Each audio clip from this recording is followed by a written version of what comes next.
Itu dicek evaluasi lagi, evaluasi kontraksi sudah bagus nggak? Jangan-jangan di situ aja udah bagus karena ada sisa plasenta, bekuan darah yang menggumpal tidak keluar, dan kandung kemih yang penuh. Itu kan penyebab itu sudah tidak ada, berarti ini benar-benar karena kontraksi yang tidak baik. Maka segera lakukan apa? KBI dulu. KBI minta tolong sama temennya, gini nih. Lakukan selama 5 menit. Yang lainnya tolong pasang infus. Kalian yang instruksi, karena kalianlah operator.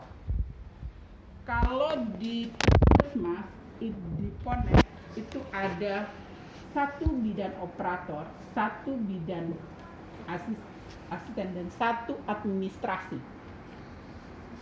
Jadi administrasi itu ketika kita teriak rujuk, dia udah langsung cari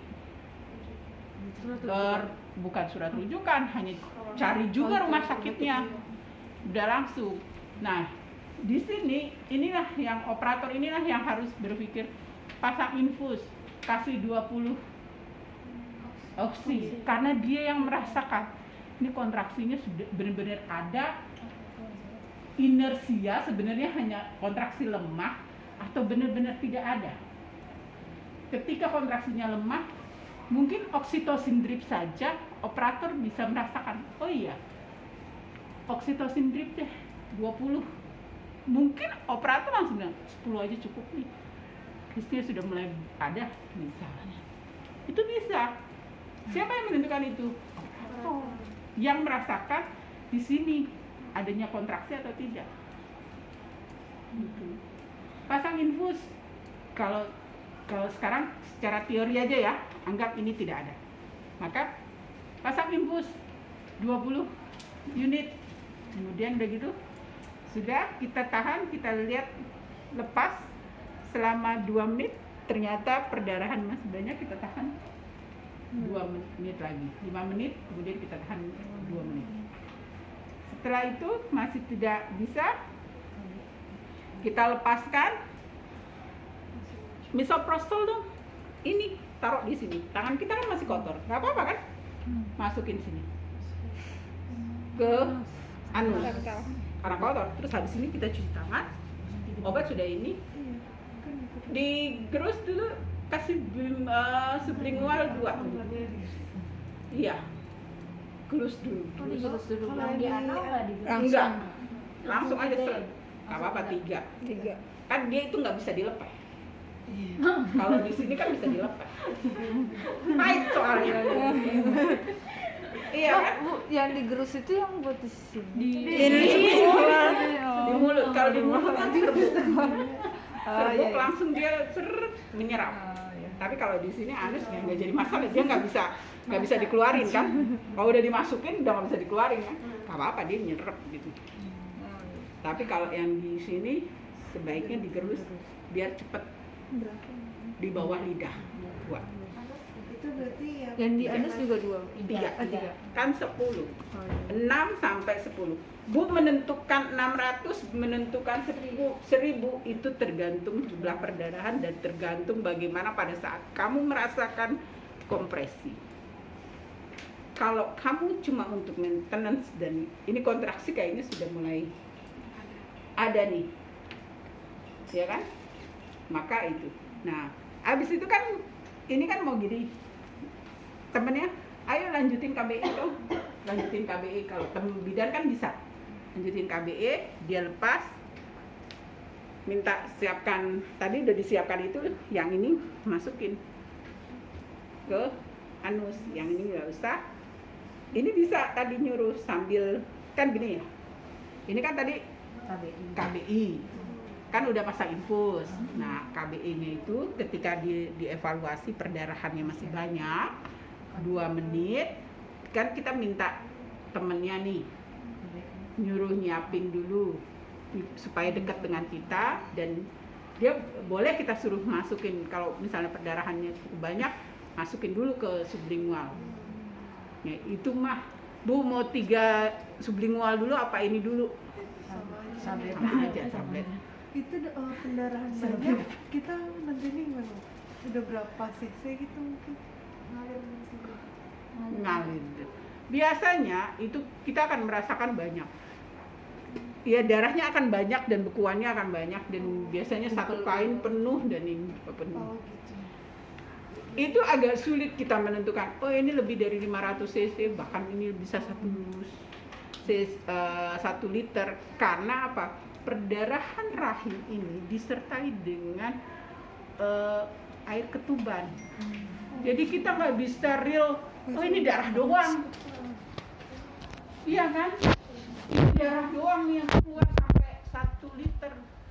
Oh ternyata air ketuban ini juga ternyata dia sudah bercampur dengan air ketuban. Gitu. Ya. Jadi estimasi itulah namanya estimasi. Ya, estimasi kira-kira ini. Dan harus diingat perdarahan lebih dari 500 itu mengurangi 10 mm Hg. Tensi pasti dia turun 10 mm Hg. 1 liter darah. 500 mili, 1 liter. Ya. 500 mili ya? Nah, udah itu kan dia udah lakukan KBE, ya kan? Sudah diberikan sublingual, kita masukkan rektal secara bersamaan. Tensinya kurang 10. Kalau tidak ada, sebelum kita lepaskan ini KBI, berikan ergometri.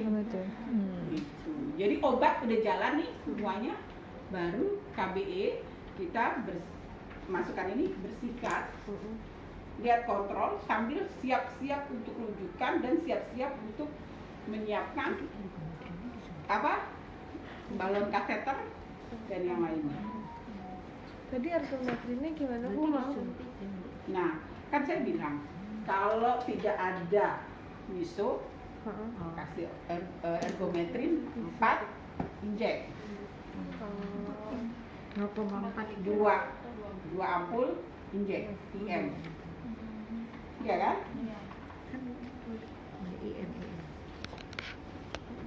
Boleh IV nggak Bu? Boleh sebenarnya ada juga yang memberikan IV, tapi ingat itu efeknya cepat. IM dia 2 menit, IV bisa lebih cepat karena dia tanpa penyerapan langsung beredar ke seluruh tubuh, langsung kena sasaran. Paling 1 menit dia sudah sampai situ.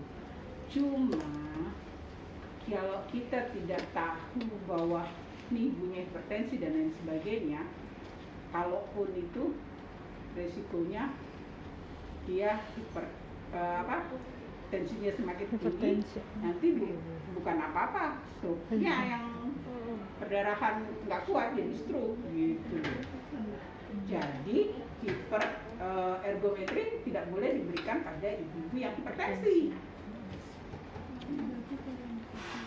Tapi kalau hipertensinya cuma 150, 100 ini, perdarahan banyak menurunkan tensi. Tapi cuma 10 sampai tergantung jumlah darah itu yang keluar. 1 liter menurunkan 10 mm Hg itu. Nah, kalau sudah ini sudah disiapkan, kita evaluasi lagi. Evaluasi sambil ini kontraksi sudah bagus, sudah kita bereskan. Saya sih berdoa karena dapatnya cuma sampai situ.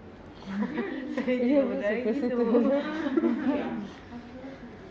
Dan kalau bisa berdoa aja. Ya bolehlah dapat 1-2 aja, tapi sampai situ aja.